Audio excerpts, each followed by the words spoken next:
Yeah, so this ship behind us is the James Clark Ross. It's a ice strengthened vessel run by the British Antarctic Survey, and that's how we've gotten to be down here in the Weddell Sea. If you want to study sea ice, it's actually quite a difficult journey sometimes in that it can be very inaccessible. We've had a fairly difficult time coming down here to do our survey.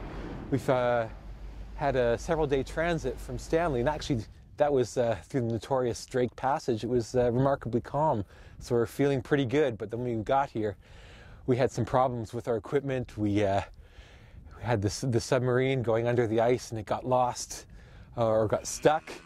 We spent about a day and a half trying to rescue that, and then trying to get here to do our survey. We got stopped by all the ice you see around you is just quite thick. It's very difficult for a ship such as the James Clark Ross to break through it, but it did a remarkable job, spending a day trying to get about a mile the other day, but here we are. We've had a successful survey here. Yesterday we had aircraft fly over us, and the submarine is under us now as we speak. So after a long journey here, we're pretty happy to be getting this done now. So what we're trying to do here is actually something quite simple. It's just measure the thickness of the ice we have around here. And it may seem simple, but it's a complicated thing. The trouble is, we have a pretty good picture of how much ice there is in terms of area, how much of the ocean it covers. That's because it's really easy to see from satellite. But of course the ice is solid, so you can't see through it really well. So we don't know how thick it is very accurately.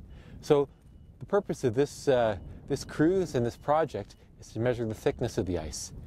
Now the ice isn't just a level sheet like you have on a lake. It's also quite bumpy and ridged, and that's because it's a very dynamic environment. You have blocks of ice being pushed by winds and currents and creating these big ridges like these ones we have behind us. We can see this from above. That's kind of an easy thing. We can see that from an aircraft or from a satellite, but we can't see what's going on underneath.